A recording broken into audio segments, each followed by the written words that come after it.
بسم اللہ والصلاۃ والسلام علی رسول اللہ. میں سیف الرحمان صاحب کا بہت گہرے دل کی گہرائیوں سے شکریہ ادا کرتا ہوں، اور یہ میری خوش قسمتی ہے کہ میں آج قطر ریڈیو FM 107 سے دوحہ میں مقیم اردو دانوں سے یا اردو بولنے والوں سے آج میں مخاطب ہوں. آپ نے جو سوال کیا، اور خصوصاً اردو زبان میں چونکہ ہم مختلف تخلیقات پیش کرتے ہیں جی، تو اسی حوالے سے ہم دوسری زبانوں کو بھی دیکھتے ہیں. صحیح. خصوصاً جو قطر کا جس بحران سے ہم گزر رہے ہیں، اور اس بحران میں جس طرح یہاں کے باشندے متاثر ہوئے ہیں، یہاں کے مقیم بھی متاثر ہوئے ہیں، اور جہاں متاثر مختلف زاویوں سے ہوئے ہیں اس میں زبان بھی زبانی اعتبار سے، زبان کے حوالے سے بھی زبان کے زخم لگے ہیں. یہ بہترین آپ نے تعبیر کی.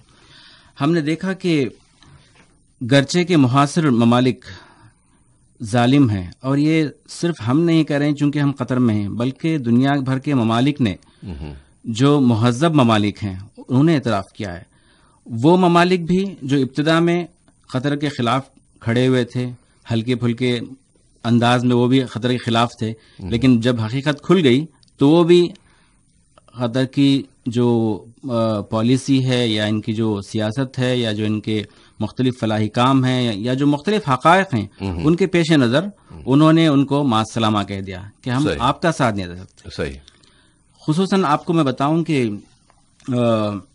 جیسا کہ آپ نے اشارہ کیا کہ انہوں نے ظلم کے جو انداز اختیار کیے ہیں وہ جسمانی، مادی، اخلاقی، اور یہاں تک کہ زبان کا آپ نے ذکر کیا، زبان کا بھی انہوں نے بہت ہی غلط انداز میں استعمال کیا ہے. حالانکہ زبان ایک اللہ تعالیٰ کی نعمت ہوتی ہے، اللہ تعالیٰ کی طرف سے ایک ودیعت کی ہوئی ایک بہت اہم چیز ہے جس کا ہمیں صحیح استعمال کرنا چاہیے. بہت بڑی نعمت ہے، ذمہ داری بھی ہے. جب نعمت ہو جاتی ہے تو وہ خود بخود ذمہ داری بھی ہو جاتی ہے. صحیح. تو آپ نے دیکھا کہ مختلف شعراء نے قطر کے خلاف، قطری باشندوں کے خلاف، قطری حکومت کے خلاف، قطری سیاست کے خلاف، یہاں کے کاموں کے خلاف، یہاں کے مختلف زاویوں سے اس کو مجروح کرنے کی کوشش کی. تو بہرحال یہ ہم تو یہاں رہ کر اس کو برا کہیں گے ہی، لیکن جو بھی عربی زبان جاننے والے ہیں، عربی دان ہیں، اس کو برا کہیں گے، گرچہ کہ وہ سامنے نہ کہیں، لیکن تاریخ میں تو ثبت ہو گئی چیز کہ یہ غلط ہے، انہوں نے خواہ ظلم کیا ہے مختلف انداز میں. اگر ہم یہاں حوالہ دے دیں کہ وہ جو نغمے ہم جن کا ذکر کر رہے ہیں، جن پر گفتگو ہو رہی ہے، وہ نغمے لکھنے والے کوئی عام شعراء نہیں ہے، بلکہ ان میں سے اگر 3 نغمے بطور خاص مشہور ہوئے یا زیادہ ان کا چرچا ہوا، ان میں سے 2 نغمے تو سعودی عرب کے دیوان شاہی کے مشیر خاص ہیں.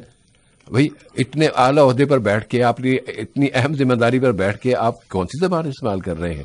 اور پھر اگر ان کی فیملی کو دیکھا جائے تو وہ آل شیخ سے ہیں. ترکی آل شیخ ان کا نام ہے. آل شیخ جن کے اسی خاندان سے، پھر وہاں کے مفتی اعظم بھی اسی خاندان سے ہیں. اور یہ آل شیخ جو خاندان ہے، اس کو تو آپ دیکھیں، اس کے جو اگر تاریخ دور چلے جائیں تو محمد بن عبد الوہاب اسی خاندان سے، انہی کے بعد یہ سلسلہ آگے بڑھا ہے. اب اپنے آباء و اجداد کو دیکھیے، اپنے عہدے کو دیکھیے، اور آپ جو زبان استعمال کر رہے ہیں پھر اس کو دیکھیں تو تعجب ہوتا ہے کہ یہ کیوں ایسا اتنا بڑا فرق اور اتنا ایک ایسا انداز کہ جس کو ایک ہم عام زبان میں بھی ہمارے بزرگوں، ہمیں جب ہم چھوٹے بچے تھے تو اس وقت ہمیں کہتے تھے نہیں یہ بازار کی زبان ہے، اس کو یہ کبھی تمہاری زبان پر نہیں آنی چاہیے، یہ الفاظ بازاری ہیں. تو بازاری الفاظ جب سوقیانہ الفاظ جو استعمال کریں اپنے نغموں میں اور اپنے اشعار میں تو کیا کہیں. دیکھیے، جب کسی پر ظلم ڈھانا ہوتا ہے تو وہاں آنکھوں پر، بلکہ میں کہوں کہ دماغ کی جو یا دل کی آنکھیں ہوتی ہیں ان پر بھی پردہ پڑ جاتا ہے. اور جو جیسا کہ آپ نے ابتدا میں کہا کہ سب کچھ پیسہ نہیں ہوتا، سب کچھ جو ہے یہاں کی ناموری نہیں ہوتی. ہم جس دین کے ماننے والے ہیں یا جس مذہب کے ماننے والے ہیں یا جس خدا کو ماننے والے ہیں، اس حوالے سے بھی اگر گفتگو کی جائے تو اس حوالے سے بھی گویا ان پر پردہ پڑا ہوا ہے. آخرت کا خوف نہیں ہے کہ ہمیں کہیں پہنچ کر جواب دینا ہے، یا ہے کہ اگر صرف زبان کے حوالے سے بات کریں تو یہاں تاریخ لکھی جا رہی ہے، اور تاریخ میں آپ کا کیا نام ہوگا، کس اینگل سے آپ کو پکارا جائے, کس طور سے یاد کیا جائے, اس پر بھی سوچنا چاہیے. اور جب ظلم بڑھتا ہے آگے تو وہ اندھا ہو کر چلتا ہے, کہیں ٹھوکر لگے تب جا کر ان کو ہوش و حواس ان کے آتے ہیں واپس. جب ان کو احساس ہوتا ہے تو پھر وہ توبہ و استغفار کرتے ہیں, یا کہ وہ واپس آنے کی کوشش کرتے ہیں. اللہ کرے کہ یہ احساس ہو جائے. جی, اب کب ہوگا یہ تو اللہ ہی بہتر جانتا ہے, لیکن ہماری دعا اور ہماری تمنا تو یہ خواہش تو یہی ہے کہ بھئی یہ احساس ہو جائے اس ہر فرد کو جو کسی بھی انداز میں کسی جگہ بھی ظلم کا ارتکاب کر رہا ہے. اور ایک میں مقولہ سنانا پسند کروں گا یہاں پہ کہ الناس علی دین ملوکہم کہا جاتا ہے. صحیح, یہ آپ ہر زاویے سے آپ دیکھیے کہ ان کے جو بڑے جس انداز سے جا رہے ہیں, جس راستے پر چل پڑے ہیں, یا ان کا جو رویہ ہے اسی رویے کو, اسی زبان کو یا اسی نہج کو اپنائیں گے. ظاہر ہے ہر میدان میں اور زبان کے میدان میں بھی انہوں نے وہی اپنایا, اور انہیں کھلی چھوٹ دے دی ہے کہ آپ جتنا چاہیں ان کو ڈیگریڈ کریں, مجروح کریں, ستائیں وغیرہ وغیرہ جو بھی ہے. جی, اب جس طرح بہت ساری مثالیں بھی اس میں آ گئی ہیں ہمارے سامنے کہ جب یہ عمرہ کر رہے تھے رمضان کے مہینے میں, تو اس وقت ہوٹل سے سامان نکال کے تم قطری باہر نکل جاؤ, سامان پھینک دیا باہر کے, تم یہاں نہیں رہ سکتے. ہوٹل سے نکال دیا. امارات میں قطر ایئر ویز کا دفتر توڑ پھوڑ کر دی, تباہ کر دیا. بھئی یہ کون سا, اس نے تمہارا کیا بگاڑا تھا اس میں, لیکن بس چونکہ ایک ایسا جوش دلا دیا گیا, اوپر کی سطح پہ ایسا جو زبان اختیار کی گئی اس کے اثرات نیچے اس میں نظر آنے لگے.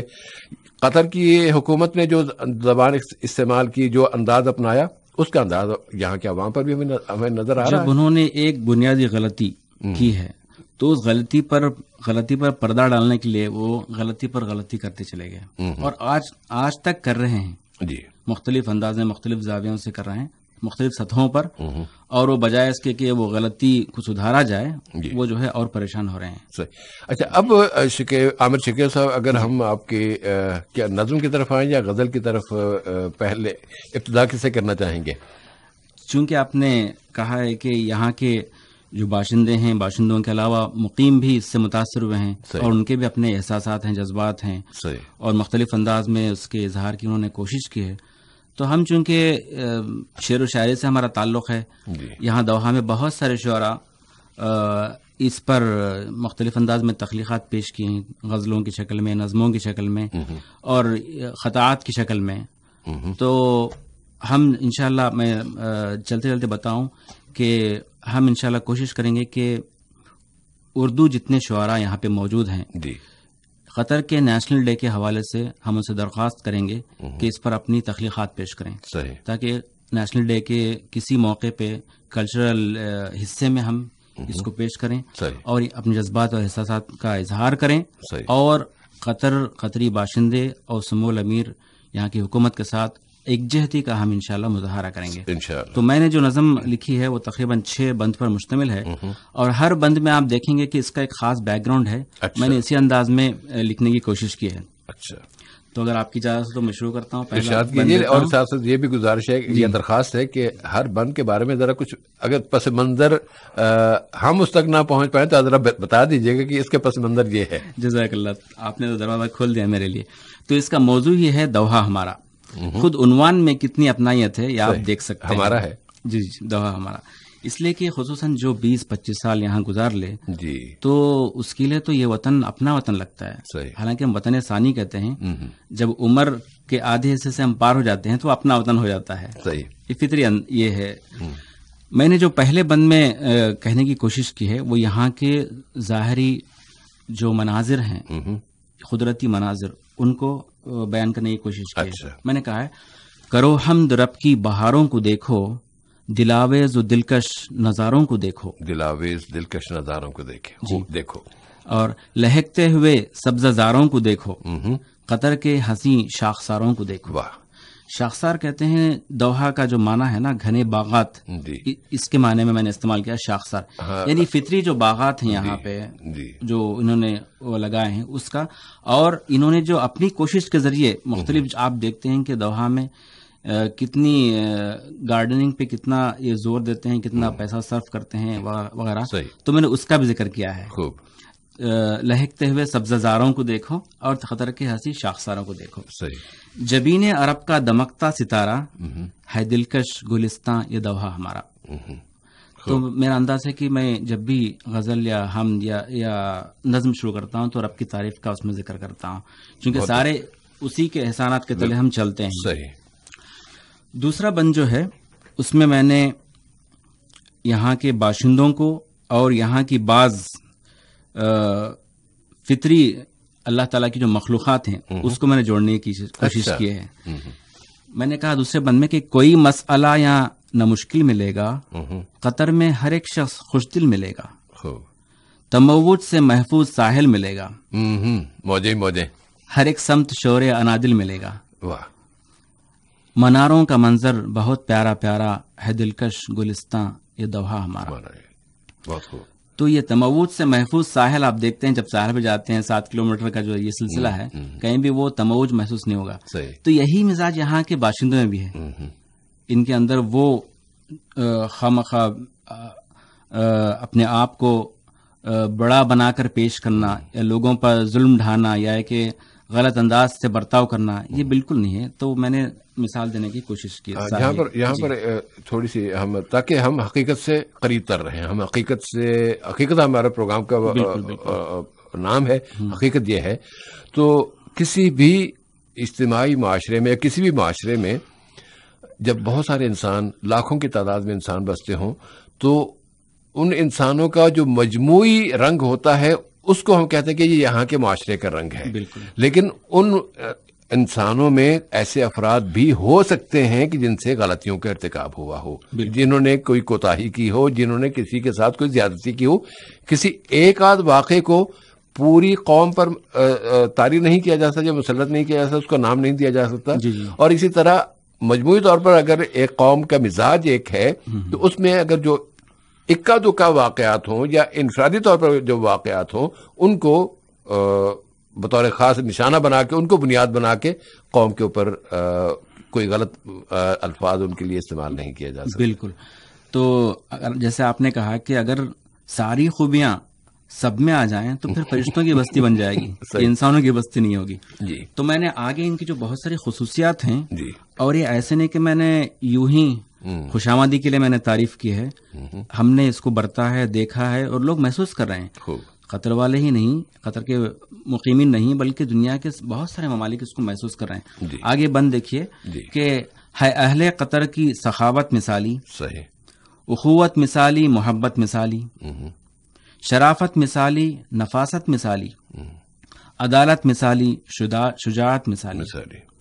یہ اوصاف اعلیٰ کا یکتا نظارہ ہے، دلکش گلستاں یہ دوہا ہمارا. یہ ایسے صفات ہیں جس کو ہم محسوس کرتے ہیں آج پریکٹیکل لائف میں.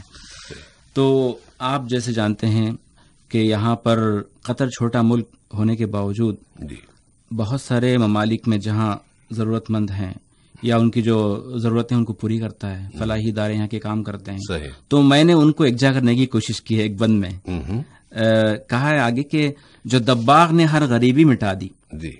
عبداللہ دباغ مشہور شخصیت ہے جو پہلے قطر خیریہ جو کافر الیتیم کے نام سے اس کی اٹھان ہوئی، اس کی بنیاد رکھی گئی، پھر آگے چل کر وہ ایک سیمی گورنمنٹ ادارہ بن گیا. تو میں نے اس ادارے کو اس بانی کے نام سے وہ کر دیا. کہا کہ جو دباغ نے ہر غریبی مٹا دی، در عید نے حوصلوں کو جلا دی، قطر راف نے ساری پونجی لگا دی، قطر راف نے ساری پونجی لگا دی، رواں سیل جاسم نے دولت لٹا دی. خطر اس میں جو 3 اشارے وہ ان کے 4 اشارے دباغ کے تو آپ نے اشارہ وضاحت کر دی، اس لیے باقی 3 رہ گئے. میں جی در عید چیریٹی مشہور ہے، ان کے پروجیکٹس بہت سارے ممالک میں چل رہے ہیں. تو عید الخیریہ اس کو میں نے در عید سے تعبیر کیا. راف تو مشہور ہے، قطر راف میں نے اس سے، اور اسی طرح مؤسسہ جاسم الخیریہ شیخ جاسم کا. تو ان چاروں جو مختلف سوسائٹیز ہیں ان کی جو بہت سارے فلاحی کام ہیں، اور یہ ایسا نہیں کہ چھوٹے موٹے کام ہیں. اس کو یو این کے جو ذمہ داران ہیں انہوں نے اس کا اعتراف کیا ہے، ان کے ساتھ یہ لوگ چل کر جو ہے کام کرتے ہیں. اور پوری کہیں بھی ایسا نہیں کہ اس میں کچھ چیزیں چھپا کر رہے ہیں، کچھ علانیہ نہیں، ہر چیز جو ہے علانیہ ہے، اوپن ہے. ان کی سیاست بالکل اوپن ہے. تو اس لیے میں نے ان کا بیان کیا تاکہ لوگوں کو اس کا تعارف مل جائے. اگر اس میں یہاں وہ بھی حوالہ دے دیں کہ اقوام متحدہ نے خود قطر الخیریہ کے ساتھ ایگریمنٹ کیے ہیں کہ ہمیں فلاں فلاں مقامات پر فلاں فلاں منصوبوں کی ضرورت ہے، پلیز آپ یہ منصوبے اپنے خرچے پر مکمل کیجئے. تو قطر الخیریہ نے وہ منصوبے مکمل کیے ہیں، بنائے ہیں، ان پر ان کو نافذ کیے ہیں. بالکل، جیسا کہ قطر پر جو مختلف الزامات تھے اس میں ان چیریٹی سوسائٹیز پر بھی الزام تھا کہ یہ ٹیررزم کو وہ کرتے ہیں، لیکن آپ کو تعجب ہوا کہ جون 5 کو یہ ہوا، تو 10 جون کو یو این کے جو ذمہ دار ہیں اسپوک مین، انہوں نے کہا کہ قطر خیریہ کے ساتھ ہم مل کر کام کر رہے ہیں. صحیح. اور خصوصاً یمن، عراق، سوریہ میں جو بہت سارے پروجیکٹس ہیں ہم نے پورا کا پورا قطر خیریہ کو دیا ہے. تو اس سے بڑھ کر شہادت کیا چاہیے؟ صحیح بات، جبکہ اپنے لوگ اس کو سمجھ نہیں سکے.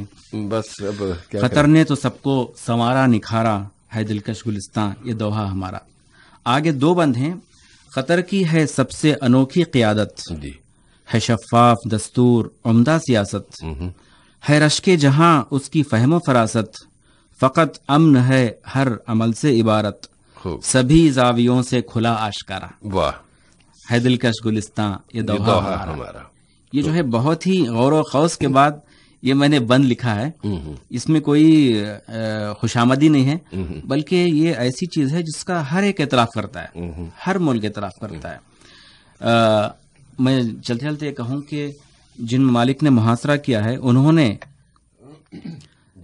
دین کو سیاست سے جوڑنے کی کوشش کی، اور مختلف ممالک میں حج اور عمرے کا حوالہ دے کر ان کو ترغیبات اور ترہیبات کے ذریعے یا تو اپنا ہمنوا بنانے کی کوشش کی، اور قطر کے خلاف میڈیا میں جگہ دینے کی بھی بات آئی. لیکن آپ دیکھتے ہیں کہ تیونس ہے اور مختلف جو افریقی ممالک ہیں انہوں نے صراحتاً کہہ کر بھیج دیا کہ بھئی یہ آپ کے بھائیوں کا معاملہ ہے، آپ اس کو بیٹھ کر حل کر لیں، اس کو ہمارے ساتھ نہ جوڑیں. صحیح.